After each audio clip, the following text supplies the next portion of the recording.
Welcome to Imagine Otherwise, the podcast about the people and projects bridging art, activism, and academia to build better worlds. Episodes offer in-depth interviews with creators who use culture for social justice and explore the nitty-gritty work of imagining otherwise. I'm your host, Cathy Hannabach. This is episode 91, and my guest today is Tania Lizarazo.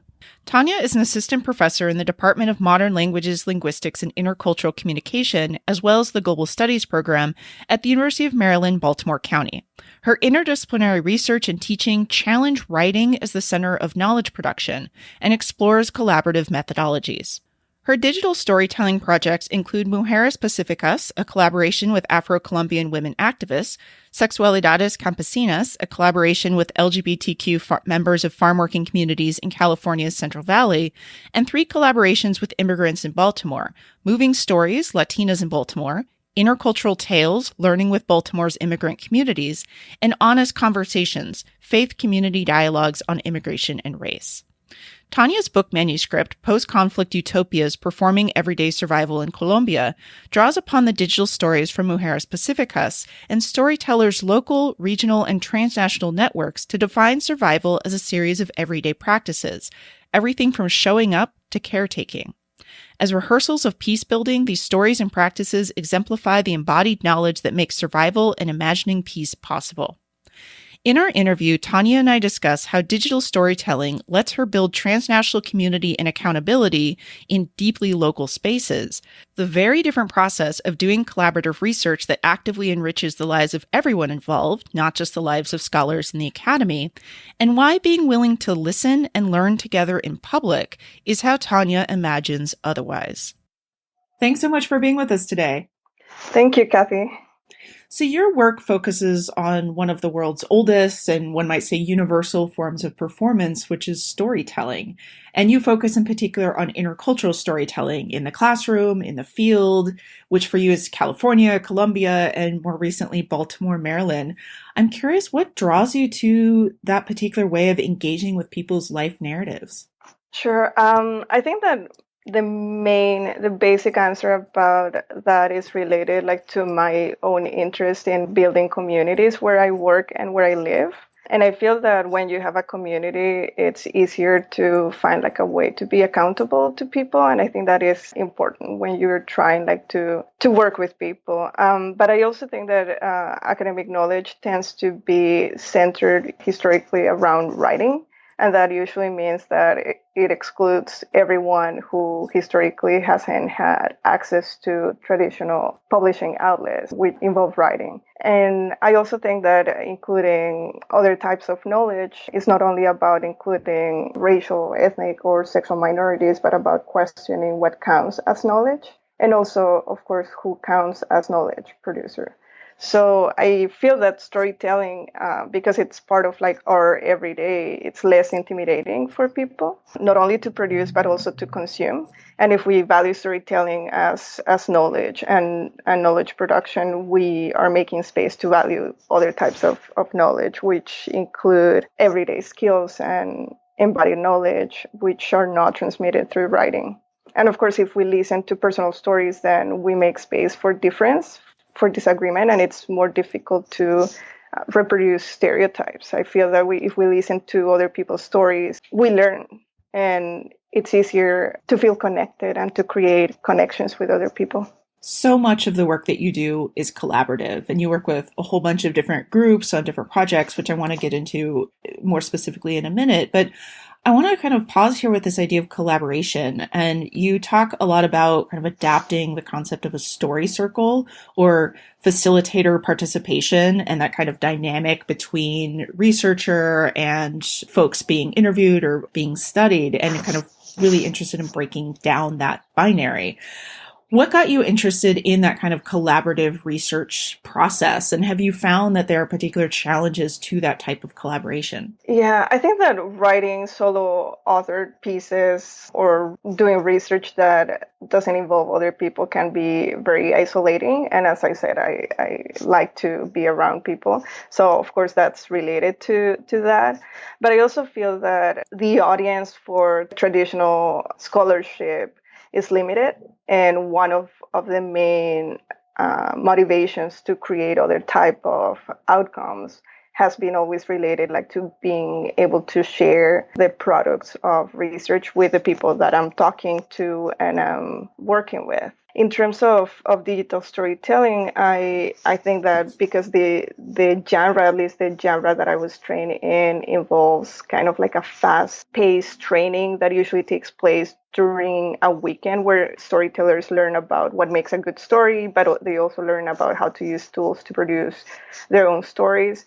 That never worked with the types of communities that I've been working with. One of the examples is like in Sexualidades Campesinas, where we were trying to work with LGBTQ farm workers in the Central Valley of California. And after months of like trying to recruit participants, we realized that there's not a place where we could actually go and find this community. And part of the challenges of like recognizing that communities are abstract and they're creating by people getting together implies that facilitating is also about creating spaces for people and creating spaces for storytelling. And the type of methodology that I use or the process that I like is a slow-paced collaboration that implies working around storytellers' schedules and listening to their requests and interests more than thinking about traditional scholarship timelines in which you are supposed to be publishing all the time. I'm curious about some of the strategies that you used in the project that you mentioned in the Central Valley. Did you find that you had to readjust maybe your research schedule or expectations?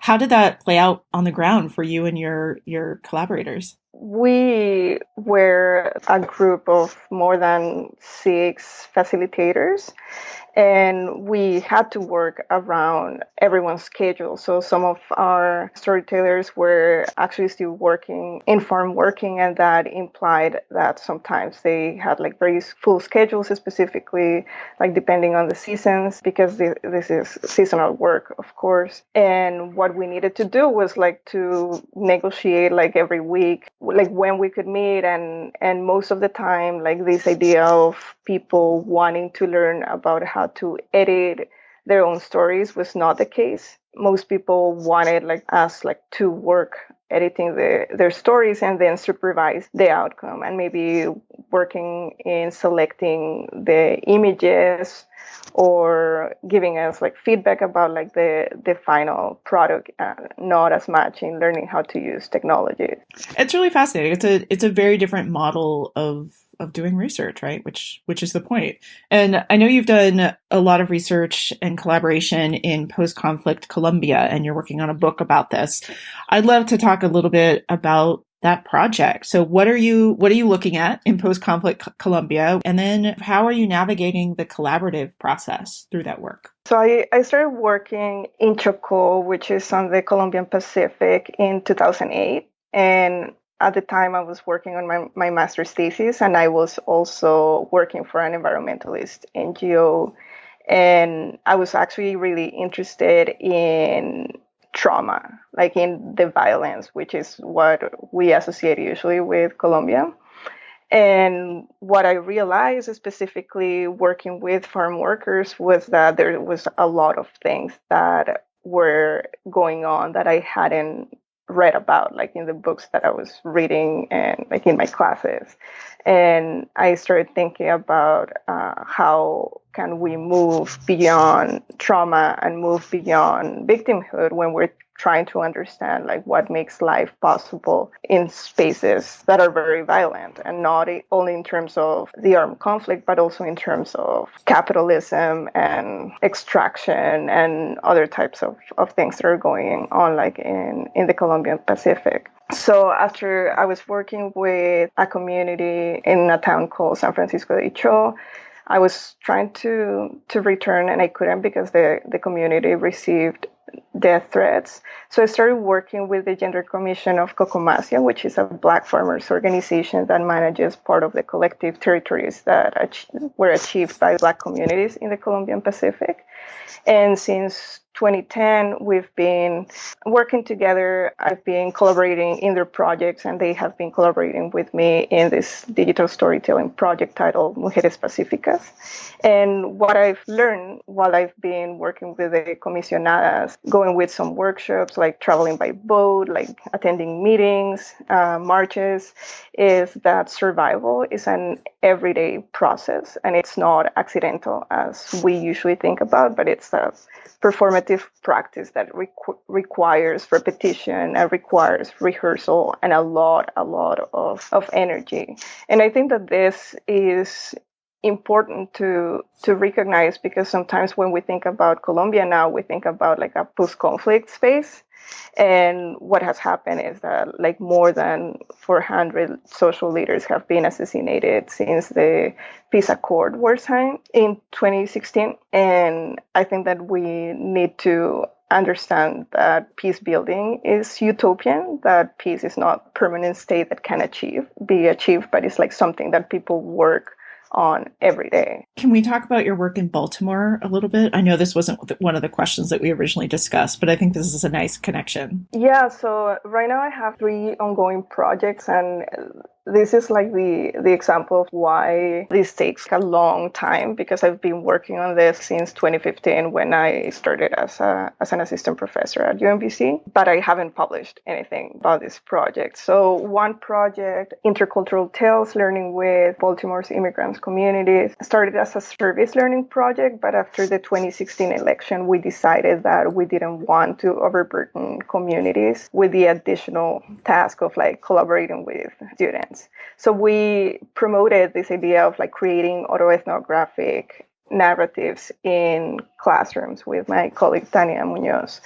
And what we have found is that a lot of our students are second generation immigrants or like first generation immigrant themselves. I mean, it allows us to see several things. So one of the things that we're interested in is like how the university and the community are not necessarily separated, and this idea between like university and community collaboration sometimes like reproduces this binary, and we need to realize that students are the community. And I think that part of the reason why that happens is because in universities a lot of us have to move and leaving our communities behind, so this creates the idea that everyone is like completely separated and disconnected. And the other thing that has happened is that we have realized that certain stereotypes that are circulating like in mainstream xenophobic discourses are not viable once you start to listening to different experiences of immigration. So we actually see immigration as a spectrum more than immigration as like a single experience.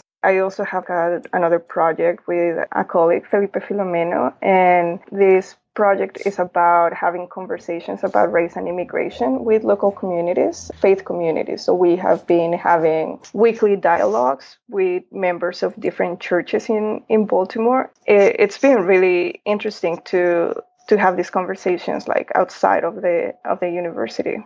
It seems like it's a really great opportunity to show the kind of range of transnational, transcultural collaborations and solidarities, right? Without pretending that there's one single way or one single method that works in all contexts. And so much of your work is place-based. So it's very local in that sense, as you were talking about what are the concerns with these particular students, what are the concerns with their specific communities and neighborhoods that they live in, but it's also deeply transnational. So this kind of local and transnational, all of your work in many ways shows that those things aren't separate. They're deeply intertwined, right? Mm-hmm, for sure. And I think that this is what happens when you start listening to people. And that includes like what happens when you listen to your students and listen to your colleagues and listen to people who have lived like in the place that you just moved to, instead of just like bringing your own ideas and trying to impose them. So I think that is one of the things that happens with humanitarian aid, this assumption that someone knows what other needs instead of just asking. And I think that in everyday communication, we don't assume that we know what people want. we just ask. And I think that that is like something that we need to start doing in research and teaching a little bit more. Let's just ask and have a conversation about like what we could do together. So this brings me to my favorite question that I get to ask folks, which really gets at the heart of why you do the work that you do in the world. And that's that vision of a better world that you're working towards when you collaborate with students, when you put together these kinds of research projects. So I'll ask you what is a big question, but I think an important question. What kind of world do you want? I like that question. I remember having a conversation about this in an Imagining America conference. And the first thing that came to mind that time was about a world with open windows.